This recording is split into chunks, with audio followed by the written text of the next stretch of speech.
Hello YouTubers, Alaska Prepper here. So for those of you that are silver bugs and like to preserve your wealth in silver, I thought I'd do this video because I got a great deal on all of this junk silver over here. So I was able to purchase all of this junk silver for $1 above spot. And for those of you that don't understand what spot is the price that is set for the market. So for example, let's say that a mine is mining silver and they're going to go ahead and sell it into the open market. They're usually going to sell it at spot unless they have a contract with a big company that they had already predetermined a price. The price of spot and the price that you pay when you purchase it is different. Why? Because a premium is added to spot. So for example, by the time that this silver is mined and sent to a refinery and then sent to a mint and then sent to a wholesaler, costs add up. So that is the premium. Right now at my local coin shop, I'm usually paying about $3 over spot, which is pretty darn good.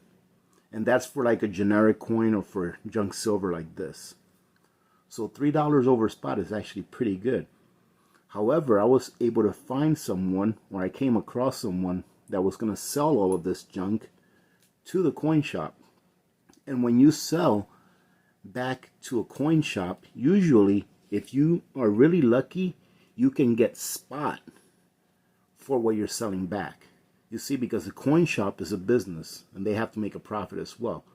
So they buy it off of you for spot. Some coin shops buy it for even less than spot, right? And then they sell it with their premium added to that price. However, the coin shop that I go to is a pretty good coin shop, and they almost always pay spot or maybe a little more than spot for what you're selling. However, I was able to find this batch for $1 over spot, which in all actuality is a 66% savings over what I would have had to pay for it had I gone to the coin shop. So for those of you that stack silver, that collect silver, always be on the lookout. And like I've always said, always have a little bit of dry powder on the side in case you run into one of these sales, I guess you can say, or one of these deals. I always try to keep some dry powder on the side in case I find a great prepping item. That way, if I find a great sale, I have the money to go ahead and purchase that. I also do that with silver. I keep some dry powder on the side in case I come across a great deal. Then I have the money to purchase it on the spot. Now, why do I like to preserve my wealth in silver? Let me tell you real quick. You see this silver quarter right here? This silver quarter, let's see what the date is, was minted in 1957. See if you guys can see that. I'm not sure if you can or not. Around 1960 or so, if you look it up, the price of gasoline was about 24 to 26 cents a gallon on average nationwide, which means that this quarter back then would purchase you 1 gallon of gasoline. Why is that? Because this quarter is comprised of 90% silver. It's real money. All of the value within this quarter is in itself. I don't have to trust anyone that this quarter is worth what it's worth, because it's silver. The value is within itself. No one's made me a promise that this is going to buy anything. This is actually has value. All right, you can do things with this. Companies need this in order to make phones, in order to make electronics, in order to make solar panels. The medical industry needs this for thousands of reasons. Without silver, if silver were to go away today and not be on this planet at all, our lives would drastically change without this one metal. That's one of the reasons why I like to preserve my wealth in silver, because although this quarter was able to purchase a gallon of gasoline in 1960, 1964, something like that, today it can purchase almost 2. Today this quarter has a melt value, meaning that if you take the silver out of it and melt it, it has a melt value of between $4 and $5. And right now, at least where I live, gasoline is about $2.50. So this quarter can actually get me almost twice as much gasoline today as it did the day that it was minted, or around the year 1960 or so. So that's one of the reasons why I like to preserve my wealth in silver and precious metals. Now, ladies and gentlemen, I always come across people that say you can't eat silver. You're right, you cannot eat silver.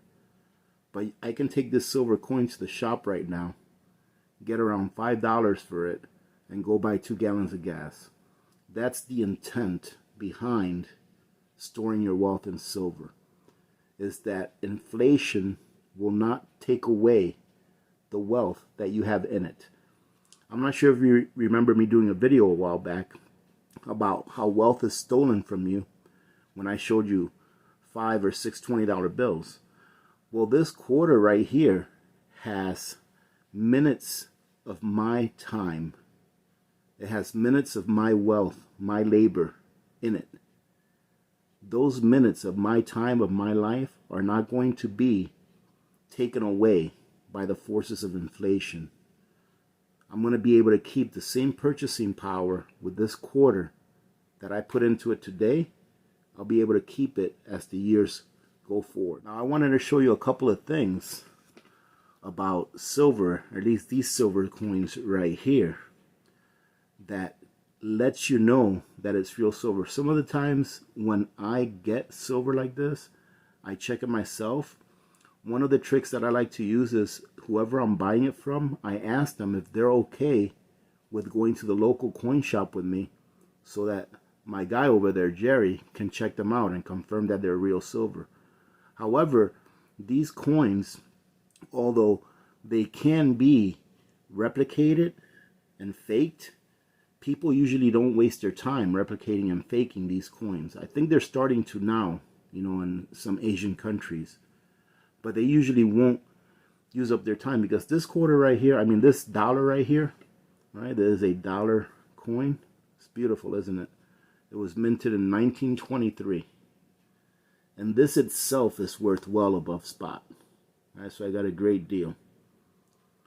This dollar coin right here, it may not be worth trying to replicate this and counterfeit it, right? Because it's just a dollar coin. It just has a value of about 0.72 times spot.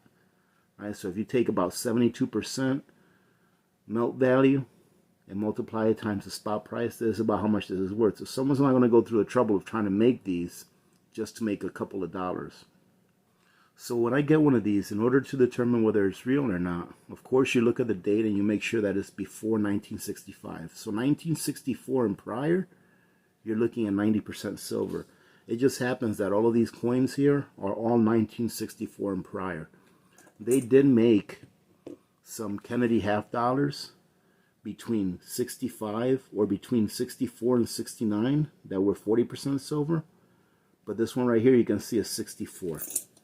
I ended up getting 4 of these, and these are 64s. So these are all 90%. So one of the things that I like to do when I get one of these coins, and you'll be able to tell the difference between different size coins, is you take your coin, you put it on your finger, and you just give it a little tap. Listen. Did you hear that? You hear that ping, and you hear how it faded out over time? I'll do it again.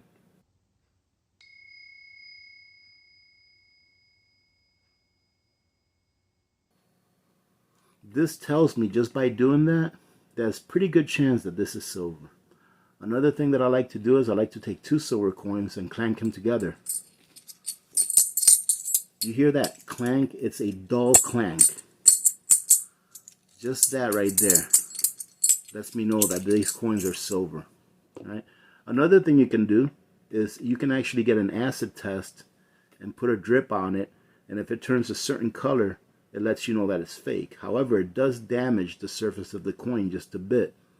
So I'm not doing that with this coin because it's such a pretty coin. Plus I know that it's real already. But taking that noise test or that ping test a little farther, the smaller the coins are, all right, these are half dollars where this was $1. The smaller the coins are, the shorter that sound is going to last, because there's less of a medium for the sound to travel through. Now listen. You hear that? It's got the same kind of a pitch, but it doesn't last as long.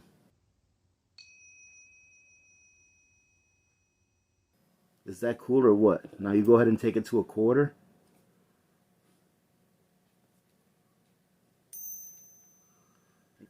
And you see that the smaller that the coin gets, the pitch gets just a little bit shorter. Look. All right. So I just wanted to show you the stash, ladies and gentlemen. I was actually pretty excited to get these because $1 over spot is a great deal. And it's just a good lesson to always keep a little bit of dry powder on the side, so that when you come across one of these deals, you can jump on it. Now, you always have to be careful and be willing to take the time to go have all of these coins checked out. I always say, ladies and gentlemen, that slow and steady wins the race. So check this out.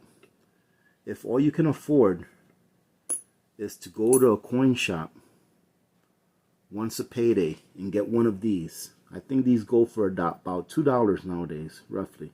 If all you can afford is go to the coin shop every payday and get one of these, guess what?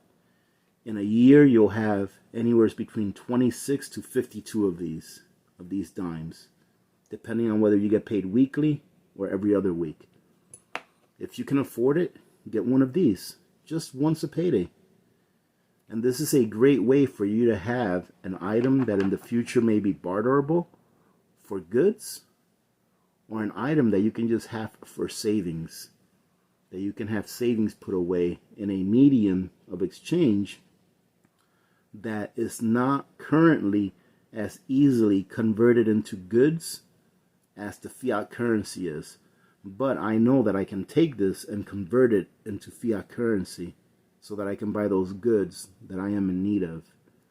Ladies and gentlemen, anywhere you go in the world, you can take silver or gold and find somewhere to trade it for their fiat currency.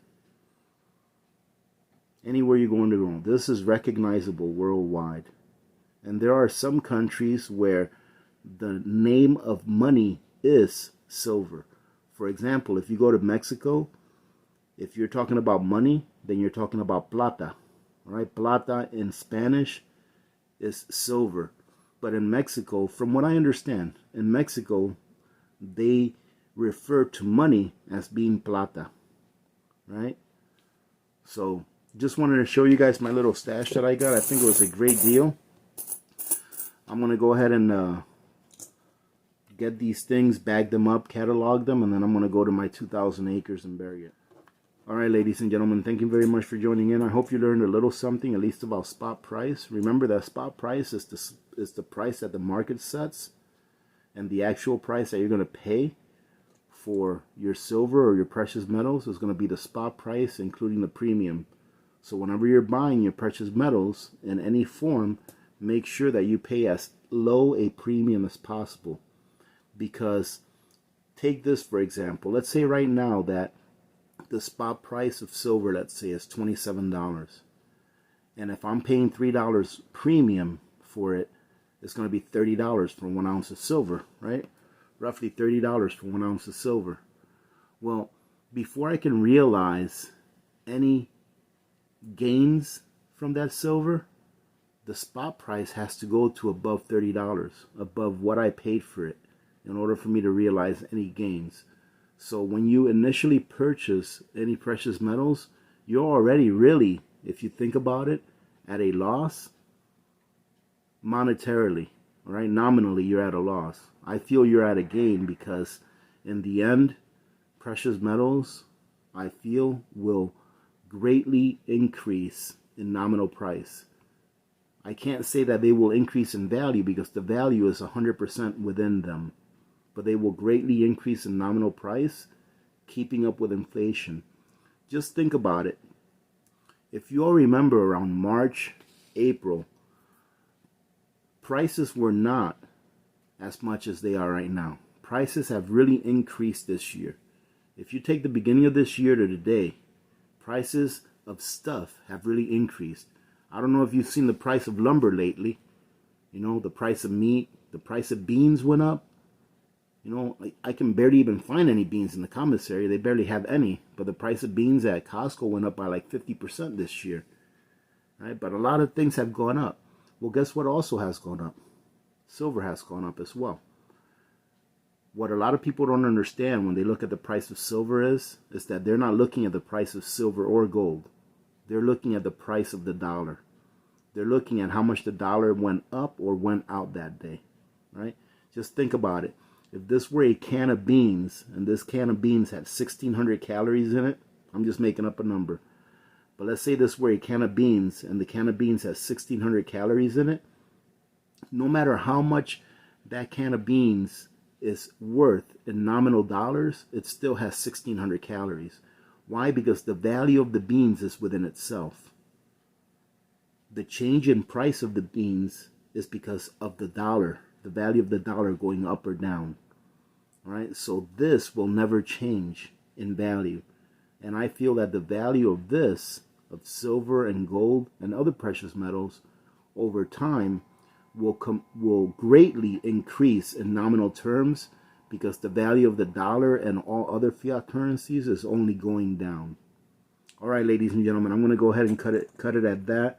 I don't want to bore you too much today, but consider storing some of your excess wealth in precious metals. Now remember, I'm not a financial advisor, and I'm not even a trader. I just buy it and hold it. And in the end, the worst thing that can happen is that I have to use it, but the best thing that can happen is that I can leave it to my kids. All right, so do your own research, but I truly believe that this right here will absolutely keep its purchasing power over the years, as the purchasing power of the dollar is devalued and degraded more and more, therefore stealing your wealth, where this can keep your wealth in your own hands. All right, ladies and gentlemen, thank you very much for joining in again. Truly appreciate you guys spending a little bit of time with me. I hope you guys have a good day. Remember to be good to each other. When good people do good things happen. Remember to reach one, teach one, and repeat. If we all did this, the world would be a better place. And you know that it will be a better place. Many blessings to all of you and your families. This is Alaska Prepper, and I am out.